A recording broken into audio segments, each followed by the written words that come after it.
Hello everyone, good morning সবাইকে। গৌরব রূপা ভ্লগে নতুন একটি ভিডিওর সঙ্গে তোমাদের অনেক স্বাগত, অনেক ভালোবাসা। তোমরা সবাই কেমন আছো? আশা করছি সবাই ভালো আছো, সুস্থ আছো, আর আমরাও ভালো আছি। এখন সকাল 8টা বাজে। আজকের ভ্লগটা আমি এখন থেকে শুরু করছি। তোমরা পুরো ভিডিওটা প্রথম থেকে শেষ পর্যন্ত দেখতে থাকো, আশা করছি ভালো লাগবে। সকাল সকাল ঘুম থেকে উঠে বাসি কাজকর্ম করে নিয়ে বাসি জামাকাপড়টা ছেড়ে চলে এসেছি তরকারি জোগাড় করতে।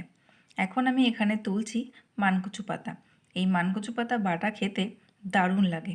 তোমরা যারা যারা খেয়েছো তারা সবাই জানো এটা কতটা টেস্টি। তবে এই বাড়িতে আজকে আমি প্রথম এই রেসিপিটা রান্না করছি।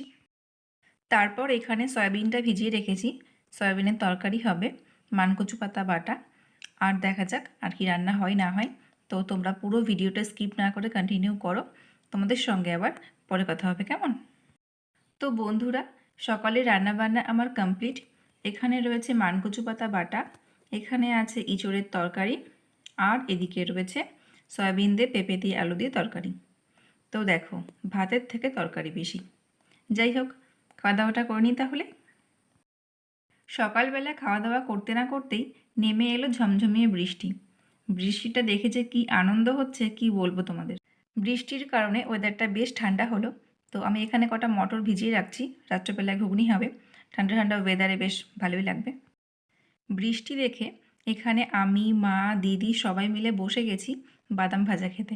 তো বৃষ্টির দিনে কিন্তু বাদাম ভাজা খেতে দারুণ লাগে, তাই না বলো?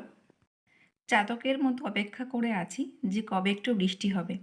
তো আজকে বেশ ভালোই বৃষ্টি হয়েছে, আর ওয়েদারটাও খুব সুন্দর। দেখো বন্ধুরা, বৃষ্টির মধ্যে আমি নেমে গেছি স্নান করতে। ঠান্ডা লেগে যাবে বলে মা তো আমাকে নামতেই দেবে না, তবুও আমি শুনিনি। অনেক দিন পর বৃষ্টিটা পেয়ে যে এত ভালো লাগছে, তো কি বলবো তোমাদের। তো স্নান করে এসে এখানে আমি ডিমের অমলেট বানাচ্ছি দুপুরে খাওয়া দাওয়া করার জন্য। তো খাওয়া দাওয়াটা হয়ে গেলে চলে যাব আমার সবজি বাগানে। আজকে বৃষ্টি হয়েছে তো অনেক শাকসবজি লাগাবো, কিছু গাছও লাগাবো। তো চলো বন্ধুরা, তোমরা কিন্তু ভিডিওটা স্কিপ করো না, পুরো ভিডিওটা কন্টিনিউ করো। নতুন করে শাকসবজি লাগানোর জন্য জায়গাটা আমি অনেক দিন আগেই পরিষ্কার করে রেখেছি, শুধুমাত্র বৃষ্টির জন্য অপেক্ষা করছিলাম। তো আজ ভালোই বৃষ্টি হয়েছে, আর এই জায়গাটা বেশ ভালো নরমও হয়েছে, পুরো পারফেক্ট। আর প্লট প্লট করাই আছে, এক একটা ভাগে এক একটা শাকসবজি আমি লাগাবো। তো এখানে দেখো, এটা হচ্ছে ধনের বীজ, একটা সাইডে ধনেপাতা লাগাবো।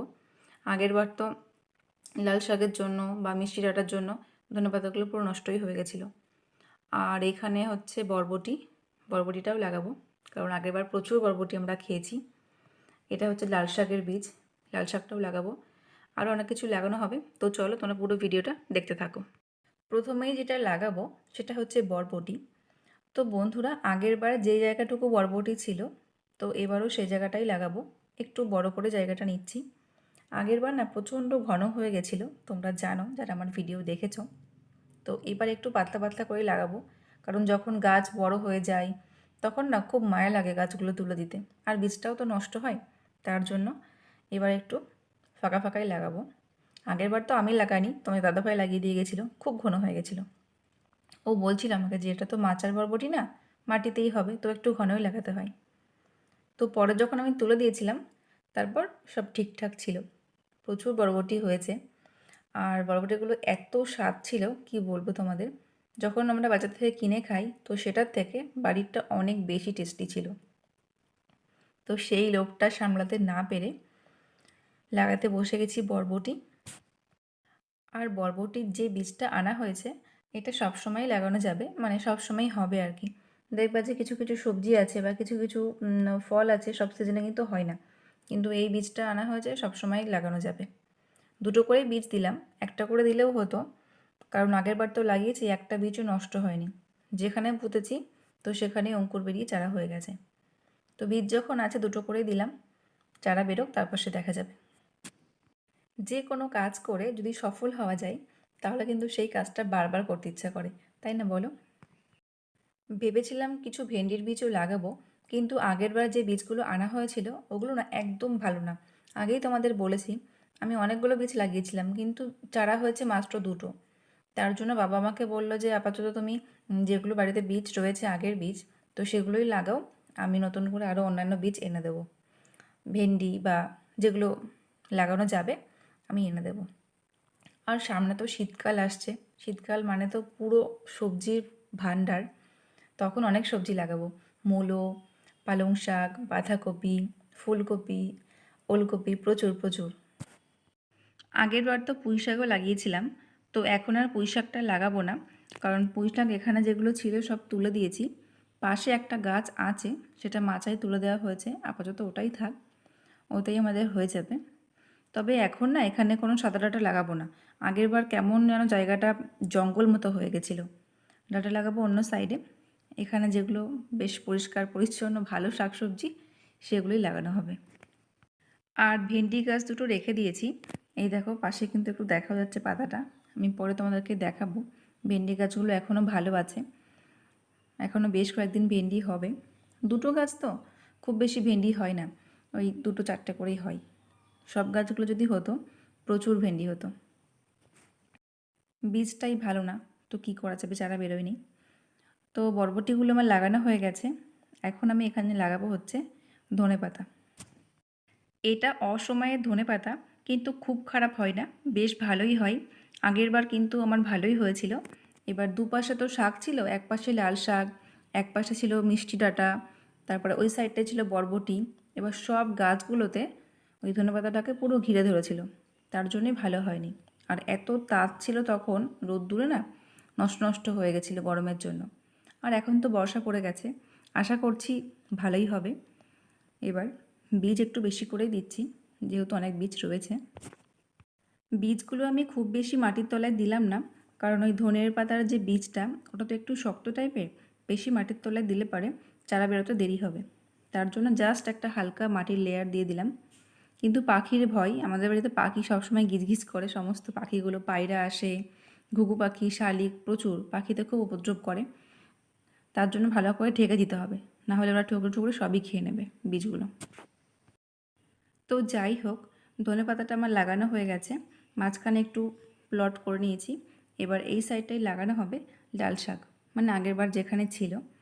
আর সাইডে যে কালো অংশটা দেখতে পাচ্ছ, মানে গোবর সার দেওয়া, ওই জায়গাটা আপাতত এখন ফাঁকাই থাকছে।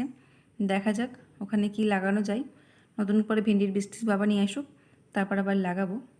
আপাতত এই জায়গাটাই লাল শাক হবে।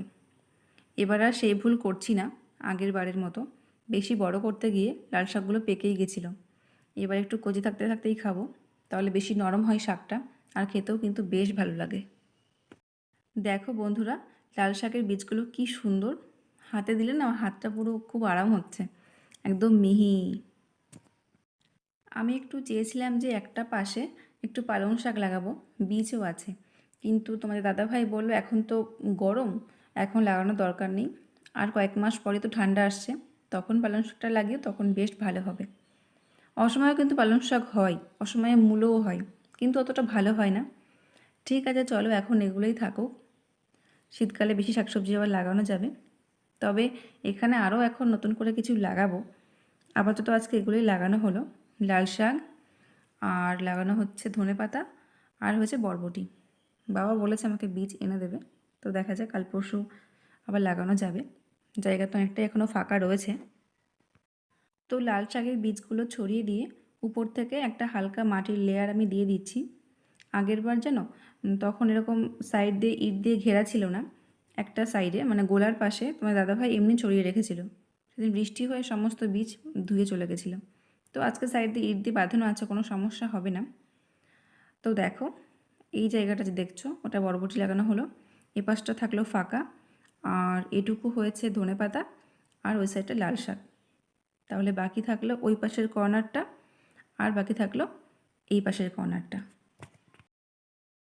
তো বন্ধুরা, তারপর চলে এলাম রাতে খাবার তৈরি করতে।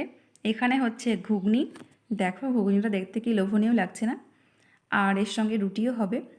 এই হলো আজকে ডিনার, রুটি, ঘুগনি আর আম। তো চলো খাওয়া দাওয়াটা করে নিই। আজকের ভিডিওটা এখানেই শেষ করছি। ভিডিওটা তোমাদের কেমন লাগলো অবশ্যই কমেন্টে জানিও। যদি ভালো লাগে থাকে প্লিজ প্লিজ আমার চ্যানেলটি সাবস্ক্রাইব করে দিও। তোমাদের সঙ্গে দেখা হবে নতুন কোনো ভিডিও নিয়ে, ততক্ষণে তোমরা সবাই ভালো থেকো, সুস্থ থেকো, সাবধানে থেকো, টাটা।